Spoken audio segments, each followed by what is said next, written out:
SMYM president Anvin സോണിയാണ് ഇപ്പോൾ നമ്മുടെ ഒപ്പം ചേരുന്നത്. Anvin, good evening. കേൾക്കാമല്ലോ അല്ലേ? Good evening. കേൾക്കാം. ഓക്കെ, വളരെ നല്ലൊരു കാര്യമാണ് ചെയ്തിരിക്കുന്നത്. ഒരു രാഷ്ട്രീയകാര്യ സമിതി രൂപീകരിച്ചിരിക്കുകയാണ്. എന്തെല്ലാമാണ് ഈ സമിതിയുടെ ഉദ്ദേശ ലക്ഷ്യങ്ങൾ? നമുക്കറിയാം, ധാരാളം പ്രഗത്ഭരായ രാഷ്ട്രീയ നേതാക്കള് വളർന്നു വന്ന ഒരു സമുദായമാണ് നമ്മുടെ ക്രൈസ്തവ സമുദായം. എന്നാൽ പുതുതലമുറ നേതാക്കന്മാര് അധികം പേര് കൃത്യമായ ആ ഒരു നിലയിലേക്ക് എത്തുന്നതായിട്ട് നമുക്ക് കാണുന്നതിനായിട്ട് സാധിക്കുന്നില്ല. ആ ഒരു ലക്ഷ്യത്തെ മുൻനിർത്തിയാണ് നമ്മൾ പ്രധാനമായും ഈ ഒരു രാഷ്ട്രീയകാര്യ സമിതി രൂപീകരിച്ചിരിക്കുന്നത്. കാരണം സഭ ധാരാളം പ്രതിസന്ധികളും പ്രശ്നങ്ങളും ഒക്കെ അഭിമുഖീകരിക്കുന്ന ഒരു കാലഘട്ടത്തിലൂടെയാണ് കടന്നു പോകുന്നത്. ഈ ഒരു കാലഘട്ടത്തിൽ കൃത്യമായിട്ട് സഭയുടെ പ്രശ്നങ്ങൾ അഡ്രസ്സ് ചെയ്യുന്നതിന്, അതുപോലെ തന്നെ നമ്മുടെ ന്യൂനപക്ഷ അവകാശങ്ങളെ സംരക്ഷിക്കപ്പെടണമെങ്കിൽ കൃത്യമായിട്ട് നമ്മുടെ ആളുകൾ കൃത്യമായിട്ട് ആ ഒരു രീതിയിലേക്ക് രാഷ്ട്രീയ തലത്തിലേക്ക് എത്തിയെങ്കിൽ മാത്രമേ അത് നമുക്ക് സാധ്യമാവുകയുള്ളൂ. അതുകൊണ്ട് തന്നെയാണ് കൃത്യമായ ഇങ്ങനെയൊരു നിലപാടോടെ പാലാരൂപത യുവജന പ്രസ്ഥാനം, SMYM പാലാരൂപത ഇങ്ങനെ രാഷ്ട്രീയകാര്യ സമിതി വിവിധ രാഷ്ട്രീയ പാർട്ടികളെ ഏകോപിപ്പിച്ചുകൊണ്ട് രൂപീകരിച്ചിരിക്കുന്നത്. അപ്പൊ നമുക്ക് കഴിഞ്ഞ ഒരു വർഷം നമ്മളൊരു യൂത്ത് സർവേ നമ്മൾ നടത്തിയിരുന്നു. ഏകദേശം 22,000-ഓളം യുവജനങ്ങളെ പങ്കെടുപ്പിച്ചുകൊണ്ടുള്ള ഒരു യൂത്ത് സർവേ ആയിരുന്നു നമ്മൾ നടത്തിയിരുന്നത്.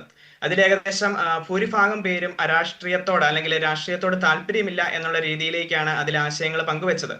ആ ഒരു സർവേ തന്നെയാണ് നമ്മളെ ഇങ്ങനെ ഒരു തലത്തിലേക്ക് മുന്നോട്ട് നയിച്ചത്.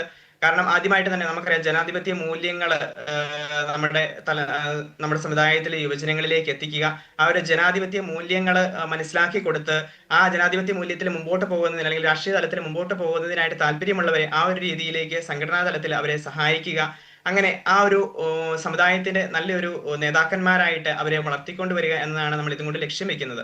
അപ്പൊ ആ രീതിയിലേക്ക് എന്തുകൊണ്ടാണ് ക്രൈസ്തവ യുവത അരാഷ്ട്രീയരായി മാറിയെന്നും താങ്കൾക്ക് തോന്നാൻ കാരണം എന്താണ് നിങ്ങളുടെ സർവേയിൽ കണ്ടെത്തിയത്? ഒരു പരിധി വരെ നമുക്കറിയാം, നമ്മുടെ സമുദായത്തോട് മുഖം തിരിഞ്ഞു നിൽക്കുന്ന അല്ലെങ്കിൽ പുറംതിരിഞ്ഞു നിൽക്കുന്ന ഒരു സമീപനമാണ് ഈ അടുത്ത കാലത്തായിട്ട് മുന്നണികളായിക്കോട്ടെ പാർട്ടികളായിക്കോട്ടെ സ്വീകരിക്കുന്നത്. കാരണം അവിടെ വോട്ട് ബാങ്ക് ആണ് വലുത്. നമ്മൾ എണ്ണത്തിൽ കുറഞ്ഞുകൊണ്ടിരിക്കുന്ന ഒരു കാലഘട്ടത്തിലാണ് നമ്മളായിരിക്കുക. അപ്പോൾ നമ്മൾ പറയുന്ന കാര്യങ്ങൾക്ക് അവിടെ ഒരു വോയിസ് ഉണ്ടായിരിക്കുക എന്നതാണ് പ്രധാനം. ആ ഒരു വോയിസ് നമുക്ക് ലഭിക്കുന്നില്ല. അതോടൊപ്പം തന്നെ വിവിധ രാഷ്ട്രീയത്തിലായിക്കോട്ടെ അല്ലെങ്കിൽ സർക്കാർ തലത്തിലുള്ള ജോലികളിലായിക്കോട്ടെ എല്ലാവരും പിന്തള്ളപ്പെടുന്നു അല്ലെങ്കിൽ പുറന്തള്ളപ്പെടുന്നു എന്നൊരു തോന്നൽ അവരിൽ ഉണ്ടായതുകൊണ്ടും കൂടിയാണ് അവർ സ്വതവേ ഈ രാഷ്ട്രീയം അല്ലെങ്കിൽ ആ ഒരു തലത്തിൽ നിന്ന് മാറി ചിന്തിക്കുക. പിന്നീട് നമുക്കറിയാം, നമ്മുടെ സമുദായത്തില് പുറത്തോട്ട് അല്ലെങ്കിൽ ആ ഒരു മൈഗ്രേഷനും കൂടുതലാണ്. അങ്ങനെ പല പല സാഹചര്യങ്ങൾ കൊണ്ടാണ് ആ ഒരു രാഷ്ട്രീയ ബോധം ഉള്ളില് അവരുടേത് വന്നിരിക്കുന്നത്. അത് മാറ്റിയെടുക്കുക എന്നതാണ് ഈ ഒരു രാഷ്ട്രീയകാര്യ സമിതി കൊണ്ട് ലക്ഷ്യം വെക്കുക. അത് എന്താണ് രാഷ്ട്രീയം അല്ലെങ്കിൽ ഒരു മോശം കാര്യമല്ല, അതിലേക്ക് ഇറങ്ങണം, നമ്മുടെ സമൂഹ നിർമ്മിതിയില് നമ്മളും കൂടെ പങ്കുചേരണം, അതായത് മുന്നോട്ടുള്ള നമ്മുടെ പ്രധാന നേതാക്കന്മാരുടെ പാതകൾ നമ്മളും പിന്തുടരണം തുടങ്ങിയ ആശയങ്ങളാണ് നമ്മൾ ഇതിലൂടെ ഉദ്ദേശിക്കുന്നത്. എന്താണ് അടുത്ത തദ്ദേശ സ്വയംഭരണ തെരഞ്ഞെടുപ്പിൽ നിങ്ങളുടെ പദ്ധതി? ഞങ്ങളുടെ പ്രധാനപ്പെട്ട പദ്ധതി, നമ്മൾ ഏകദേശം ഇതുമായിട്ട് ബന്ധപ്പെട്ട സർക്കുലറുകൾ നമ്മൾ വിട്ടുകഴിഞ്ഞു. അപ്പൊ നമ്മൾ ഇടവകകളെ കേന്ദ്രീകരിച്ച് നമ്മുടെ തദ്ദേശ തിരഞ്ഞെടുപ്പിലേക്ക് മത്സരിക്കാൻ താല്പര്യമുള്ളവരെ കക്ഷി രാഷ്ട്രീയ ഭേദമന്യേ അവരുടെ ലിസ്റ്റുകൾ നമ്മൾ തയ്യാറാക്കുകയാണ്. ആ ലിസ്റ്റുകൾ ഏകദേശം ഒന്ന് സോർട്ട് ചെയ്ത് അതിനെക്കുറിച്ച് പഠിച്ച് നമ്മൾ മുന്നോട്ട് അവർക്ക് എന്ത് സഹായമാണോ നമുക്ക് ചെയ്യാൻ സാധിക്കുക, അപ്പൊ നമ്മുടെ സംഘടനയിൽ നിന്നുകൊണ്ട് സമുദായത്തിൽ നിന്നുകൊണ്ട് അവർക്ക് ചെയ്യാൻ സാധിക്കുന്ന എല്ലാ സഹായങ്ങളും ചെയ്തു കൊടുത്ത് അവരെ മുൻനിരയിലേക്ക് എത്തിക്കുക എന്നതുകൊണ്ടാണ് ഇതുകൊണ്ട് ഉദ്ദേശിക്കുന്നത്. നമ്മുടെ എല്ലാ രാഷ്ട്രീയ പാർട്ടി പ്രതിനിധികളും അതിന് നമുക്ക് പൂർണ്ണമായി, അതായത് നമ്മുടെ രാഷ്ട്രീയ പാർട്ടി പ്രതിനിധികൾ നമ്മുടെ രാഷ്ട്രീയകാര്യ സമിതിയിൽ പങ്കെടുത്തവർ നമ്മുടെ മുൻകാല രൂപതാ ഭാരവാഹികൾ അല്ലെങ്കിൽ SMYM പ്രവർത്തകർ തന്നെയാണ്. അവരുടെയും കൂടെ ആശയം മുൻനിർത്തിയാണ് നമ്മൾ മുന്നോട്ട് പോവുക.